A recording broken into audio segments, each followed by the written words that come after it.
ಈ ಸಮಾರಂಭದಲ್ಲಿ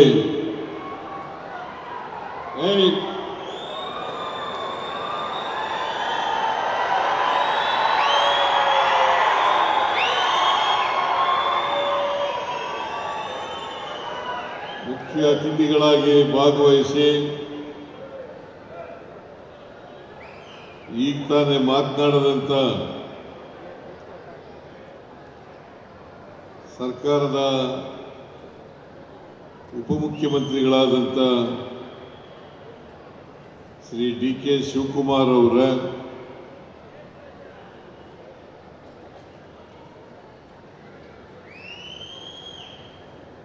ಲೋಕೋಪಯೋಗಿ ಸಚಿವರಾದಂಥ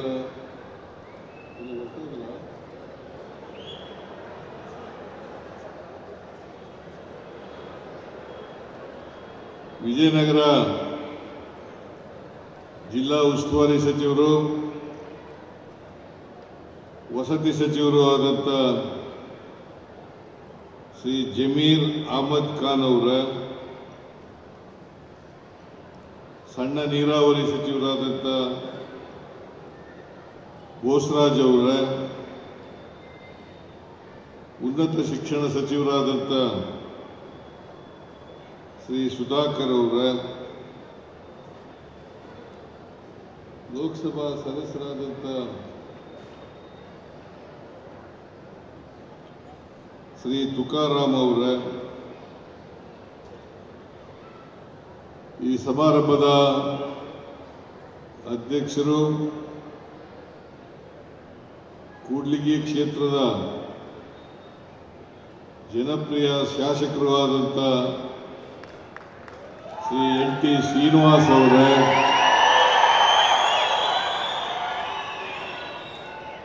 ಶಾಸಕರುಗಳಾದಂಥ ಎನ್.ವೈ. ಗೋಪಾಲಕೃಷ್ಣ ಅವರ,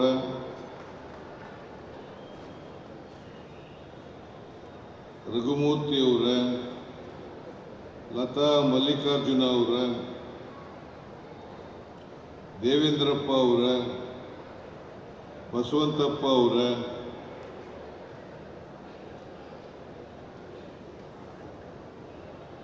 ಬಿ.ಎಂ. ನಾಗರಾಜು ಅವರ, ಮಾಜಿ ಸಚಿವರಾದಂಥ ಅಲ್ಲಂ ವೀರಭದ್ರಪ್ಪ ಅವರ,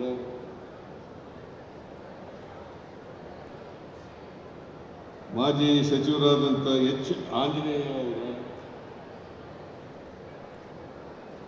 ಮಾಜಿ ಸಚಿವರಾದಂಥ ಎನ್.ಬಿ. ನಬಿ ಸಾಬ್ ಅವರ, ಮೆಹರೋಜ್ ಖಾನ್ ರಾಜ್ಯ ಗ್ಯಾರಂಟಿ ಯೋಜನೆಗಳ ಅನುಷ್ಠಾನ ಸಮಿತಿ ಉಪಾಧ್ಯಕ್ಷರು ಮೆಹರೋಜ್ ಖಾನ್ ಅವರ,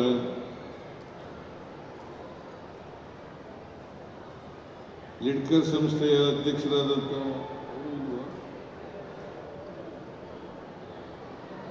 ನಾಗರಾಜ್ ಅವರ, ಜಿಲ್ಲಾ ಗ್ಯಾರಂಟಿ ಯೋಜನೆಗಳ ಅನುಷ್ಠಾನ ಸಮಿತಿಯ ಅಧ್ಯಕ್ಷರಾದಂಥ ಶಿವಮೂರ್ತಿ ಅವರ,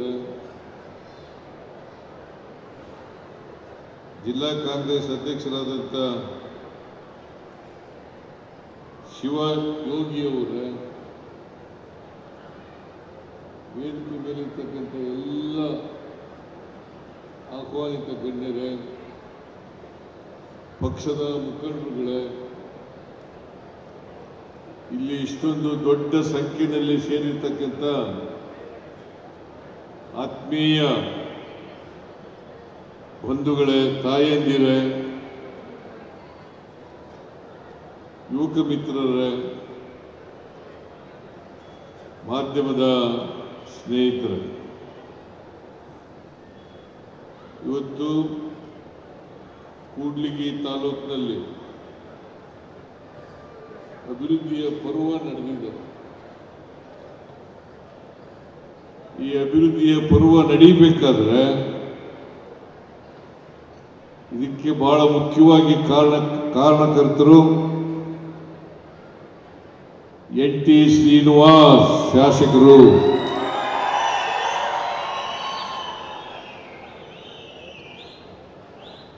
ಇವತ್ತು 74 ಕೆರೆಗಳನ್ನು ತುಂಬಿಸ್ತಕ್ಕಂಥ ಯೋಜನೆ ಅದರ ವೆಚ್ಚ ಸುಮಾರು 859 ಕೋಟಿ ರೂಪಾಯಿಗಳು. 2 ಪ್ಯಾಕೇಜಿನಲ್ಲಿ ಈ ಯೋಜನೆ ಮುಕ್ತಾಯ ಆಗಿದೆ. ಮೊದಲನೇ ಪ್ಯಾಕೇಜ್ನಲ್ಲಿ ಸುಮಾರು 619 ಕೋಟಿ ರೂಪಾಯಿಗಳು, ಎರಡನೇ ಪ್ಯಾಕೇಜ್ನಲ್ಲಿ ಸುಮಾರು 240 ಕೋಟಿ ರೂಪಾಯಿಗಳು. ಈ ಯೋಜನೆ ಅಲ್ಲದೆ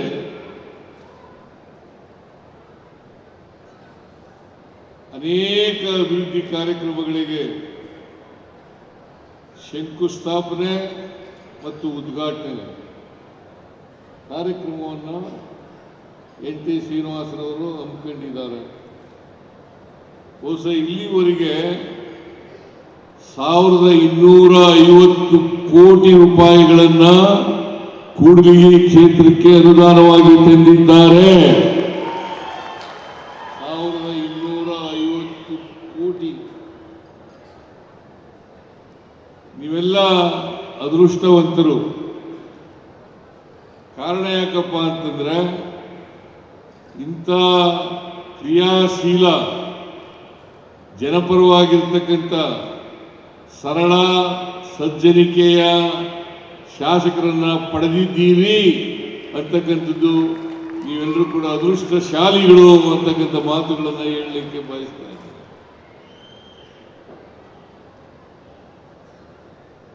ಶ್ರೀನಿವಾಸರವರ ಅಪ್ರೋಚ್ ಮುಖ್ಯಮಂತ್ರಿಯಾಗಿರಲಿ ಅಥವಾ ಬೇರೆ ಮಂತ್ರಿಗಳಾಗಿರಲಿ, ಅವರ ಅಪ್ರೋಚ್ ಇದೆಯಲ್ಲ, ಆ ಅಪ್ರೋಚ್ನಿಂದಲೇ ಅವರಿಗೆ ಅನುದಾನವನ್ನು ಕೊಟ್ಬಿಡೋಣ ಅಂತ ಅನಿಸ್ಬಿಡ್ತದೆ.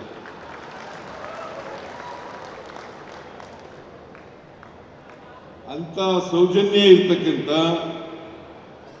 ಸರಳ ಸಜ್ಜನಿಕೆಯ ಶಾಸಕ ಅಂತಕ್ಕಂಥ ಮಾತುಗಳನ್ನು ಈ ಸಂದರ್ಭದಲ್ಲಿ ಹೇಳಲಿಕ್ಕೆ ಬಯಸ್ತಾ ಇದ್ದೇನೆ. ಬಹುಶಃ ಬಹಳ ಹಿಂದುಳಿದಿರ್ತಕ್ಕಂಥ ತಾಲೂಕು ಕೂಡ್ಲಿಗಿ ವಿಧಾನಸಭಾ ಕ್ಷೇತ್ರ. ಈ ವಿಧಾನಸಭಾ ಕ್ಷೇತ್ರ ಬಹುಶಃ ಇನ್ನು ಮುಂದೆ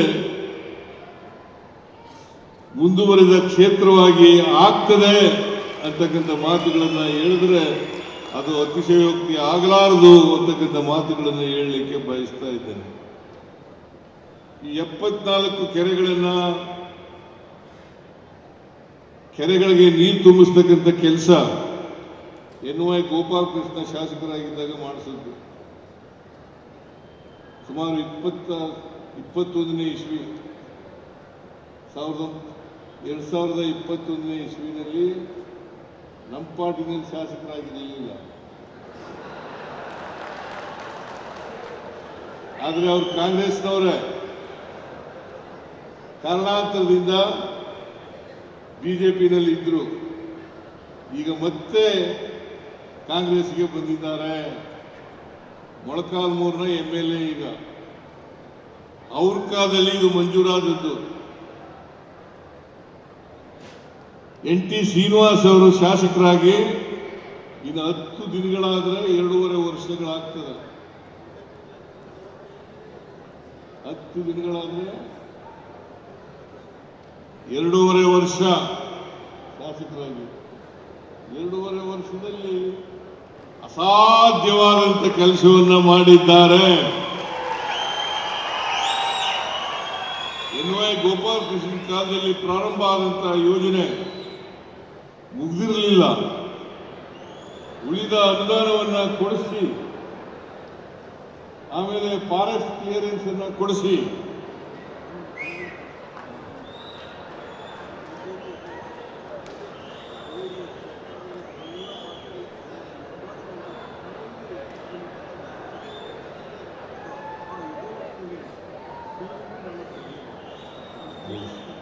MLA ಅಂತ ಹೇಳಿದ್ದು ಅಷ್ಟೇನೆ. ನೀವು NY ಗೋಪಾಲಕೃಷ್ಣ ಅವರು ಬಿಜೆಪಿ ಶಾಸಕರಾಗಿದ್ರೂ ಕೂಡ ಎಲ್ಲರ ಜೊತೆ ಒಡನಾಟವನ್ನ ಇಟ್ಕೊಂಡಿದ್ರು. ಎಲ್ಲ ಪಕ್ಷದವ್ರ ಜೊತೆ ಒಡನಾಟವನ್ನು ಇಟ್ಕೊಂಡಿದ್ರು. ಅವರು ಮೂಲತಃ ಕಾಂಗ್ರೆಸ್ಸಿಗರು, ಮುಂದೆನೂ ಕೂಡ ಕಾಂಗ್ರೆಸ್ಸಿಗರಾಗಿ ಇರ್ತಾರೆ ಅಂತಕ್ಕಂಥ ಮಾತುಗಳನ್ನು ಹೇಳಲಿಕ್ಕೆ ಬಯಸ್ತಾ ಇದ್ದೇನೆ. 7 ಸಾರಿ MLA ಆಗಿದ್ದಾರೆ.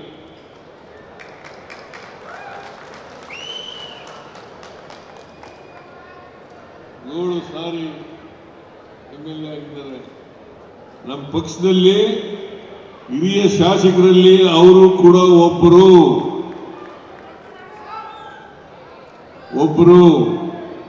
ಯಾವುದೇ ಕಿರಿಕಿರಿ ಇಲ್ಲೇ ಇರ್ತಕ್ಕಂಥ ಶಾಸಕರು ಯಾರು ಇದ್ರೆ ಅದು ಗೋಪಾಲ್ ಕೃಷ್ಣ ಅಂತಕ್ಕಂಥ ಮಾತುಗಳನ್ನು ಹೇಳಲಿಕ್ಕೆ ಬಯಸ್ತಾ ಇದ್ದೇನೆ. ನಾನು ಈ ಸಂದರ್ಭದಲ್ಲಿ ಗೋಪಾಲ್ ಕೃಷ್ಣ ಅವರಿಗೆ ಮತ್ತೆ NT ಶ್ರೀನಿವಾಸ್ ಅವರಿಗೆ ಸರ್ಕಾರದ ವತಿಯಿಂದ ಅಭಿನಂದನೆಗಳನ್ನು ಸಲ್ಲಿಸಲಿಕ್ಕೆ ಬಯಸ್ತಾ ಇದ್ದೇನೆ. ಯಾಕೆಂತಂದ್ರೆ ಇದು ಒಂದು ಬರಡು ಪ್ರದೇಶ. 1,70,000 ಜನ, 70,000 ಜನ, 1,70,000 ಜನರಿಗೆ ಕುಡಿಯ ನೀರು, ಕೃಷಿ ಚಟುವಟಿಕೆಗಳಿಗೆ ನೀರನ್ನು ಕೊಡ್ತಕ್ಕಂಥದ್ದು ಅಷ್ಟೇ ಅಲ್ಲ, ಅಂತರ್ಜಲ ಮೇಲಕ್ಕೆ ಬರಲಿಕ್ಕೆ ಕಾರಣ ಆಗ್ತದೆ ಅಂತಕ್ಕಂಥ ಮಾತುಗಳನ್ನು ಈ ಸಂದರ್ಭದಲ್ಲಿ ಹೇಳಲಿಕ್ಕೆ ಬಯಸ್ತಾ ಇದ್ದೇನೆ. ಆದ್ರಿಂದ ಇದು ಬಹಳ ಅತ್ಯುತ್ತಮ ಕೆಲಸ ಅಂತಕ್ಕಂಥದ್ದು. ಕರ್ನಾಟಕದಲ್ಲಿ 42 ಲಕ್ಷ ಹೆಕ್ಟೇರ್ ಪ್ರದೇಶದಲ್ಲಿ ನೀರಾವರಿ ಮಾಡಬಹುದು.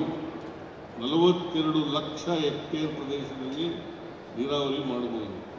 ಇಲ್ಲಿವರೆಗೆ ನಾವು ಮಾಡಿರ್ತಕ್ಕಂಥದ್ದು 30 ಲಕ್ಷ ಹೆಕ್ಟೇರ್ ಪ್ರದೇಶ. 30 ಲಕ್ಷ ಹೆಕ್ಟೇರ್ ಪ್ರದೇಶ. ಇನ್ನು ನಾವು ನೀರಾವರಿಗೆ ಹೆಚ್ಚು ಒತ್ತನ್ನು ಕೊಡ್ತಾ ಇದ್ದೀವಿ, ರೈತರಿಗೆ ಹೆಚ್ಚು ಒತ್ತನ್ನು ಕೊಡ್ತಾ ಇದ್ದೀವಿ ಅಲ್ಲ. ಸಮಾಜದಲ್ಲಿ ಅಸಮಾನತೆ ಇದೆ. ಈ ಅಸಮಾನತೆಯನ್ನು ಹೋಗಲಾಡಿಸಲಿಕ್ಕೋಸ್ಕರವಾಗಿ ನಾನು 2013ರಿಂದ 2018ವರೆಗೆ ಮುಖ್ಯಮಂತ್ರಿ ಆಗಿರುವಾಗ ಅನೇಕ ಭಾಗ್ಯಗಳನ್ನು ನೀಡಲಿಲ್ಲ, ಅನೇಕ ಭಾಗ್ಯಗಳನ್ನು ಜಾರಿಗೆ ತರ್ತಕ್ಕಂಥ ಕೆಲಸವನ್ನು ನಮ್ಮ ಸರ್ಕಾರ ಮಾಡಿತ್ತು. ಈಗ ಮತ್ತೆ 2ನೇ ಬಾರಿ ಮುಖ್ಯಮಂತ್ರಿ ಆದಮೇಲೆ 2023ರಲ್ಲಿ ಮುಖ್ಯಮಂತ್ರಿ ಆದೆ. 2023 ಮೇ 20ನೇ ತಾರೀಕು ಮುಖ್ಯಮಂತ್ರಿ ಆದೆ. ನಾನು ಚುನಾವಣೆಗಿಂತ ಮುಂಚಿತವಾಗಿ ನಮ್ಮ ಪಕ್ಷ, ನಾನು ಮತ್ತು DK ಶಿವಕುಮಾರ್ ಅವರು ಅಧ್ಯಕ್ಷರಾಗಿ, ನಾನು ಮುಖ್ಯಮಂತ್ರಿ ವಿರೋಧ ಪಕ್ಷದ ನಾಯಕನಾಗಿ ಜನತೆಗೆ ಆಶ್ವಾಸನೆಗಳನ್ನು ಕೊಟ್ಟಿದ್ದು. ನಾವು ಅಧಿಕಾರಕ್ಕೆ ಬಂದರೆ 5 ಗ್ಯಾರಂಟಿಗಳ ಜೊತೆಗೆ 513 ಭರವಸೆಗಳನ್ನು ಕೊಟ್ಟಿದ್ದು. 5 ಗ್ಯಾರಂಟಿ ಯೋಜನೆಗಳ ಜೊತೆಗೆ 513 ಒಟ್ಟು 513 ಭರವಸೆಗಳನ್ನು ಕೊಟ್ಟಿದ್ದು. ಈಗ 513 ಭರವಸೆಗಳಲ್ಲಿ 240 ಭರವಸೆಗಳನ್ನು ಈಡೇರಿಸಿದ್ದೇವೆ. ಜೊತೆಗೆ 5 ಗ್ಯಾರಂಟಿ ಯೋಜನೆಗಳನ್ನು ಕೂಡ ಜಾರಿ ತಂದಿದ್ದೇವೆ. ಏನಪ್ಪ ಕೂತ್ಕೊಳ್ರಿ.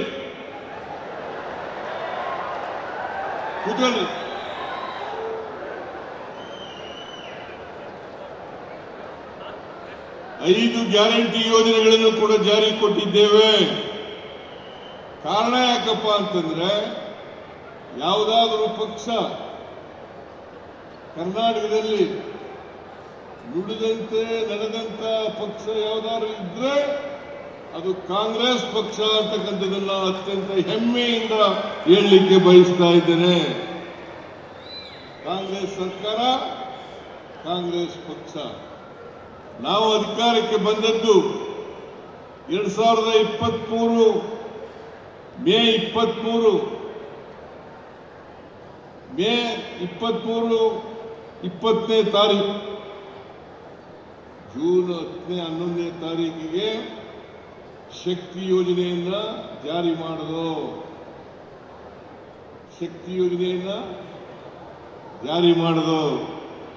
ಈಗಾಗಲೇ ಸುಮಾರು 580 ಕೋಟಿ ಮಹಿಳೆಯರು ಉಚಿತವಾಗಿ ಬಸ್ನಲ್ಲಿ, ಸರ್ಕಾರಿ ಬಸ್ನಲ್ಲಿ ಪ್ರಯಾಣ ಮಾಡಿದ್ದಾರೆ. 580 ಕೋಟಿ. ಜೊತೆಗೆ ಅನ್ನಭಾಗ್ಯ ಕಾರ್ಯಕ್ರಮ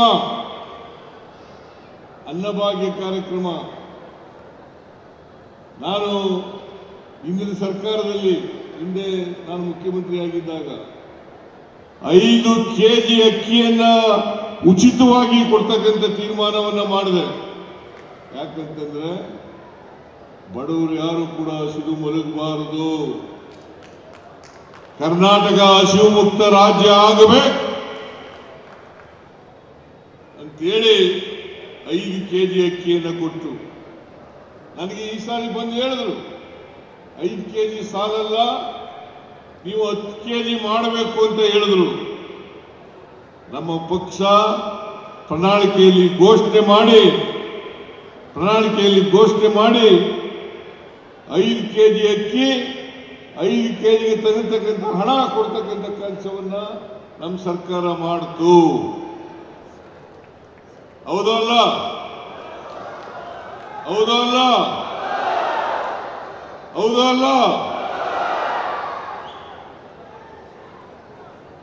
ಆಮೇಲೆ 200 ಯೂನಿಟ್ವರೆಗೆ ಉಚಿತವಾಗಿ ಕರೆಂಟ್ ಕೊಡ್ತಕ್ಕಂಥ ಹಿಂದೆ ಯಾವ ಸರ್ಕಾರನೂ ಕೂಡ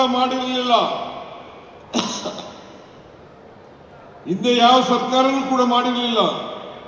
200 ಯೂನಿಟ್ವರೆಗೆ ಫ್ರೀ ಕರೆಂಟ್.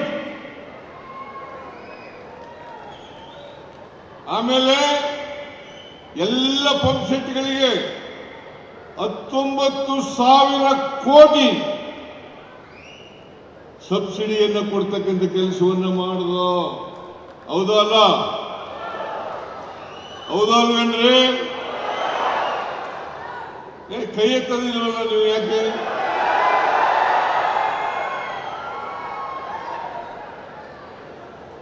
ನೀವೆಲ್ಲ ಸುಮ್ಮನೆ ಕೂತಿದ್ದೀರಿ. ಇವೆಲ್ಲ ಲೀಡರ್ಗಳು ಹೇಳ್ಬೇಕು. ಇವನ್ನೆಲ್ಲ 1 ಕೋಟಿ 26 ಲಕ್ಷ ಕುಟುಂಬಗಳಿಗೆ ಫ್ರೀ ಕರೆಂಟ್. 200 ಯೂನಿಟ್ವರೆಗೆ ಫ್ರೀ ಕರೆಂಟ್. ಗೃಹಲಕ್ಷ್ಮಿ ಯೋಜನೆಯಲ್ಲಿ 1,24 ಲಕ್ಷ ಕುಟುಂಬದ ಯಜಮಾನಿಯರಿಗೆ 2,000 ರೂಪಾಯಿ.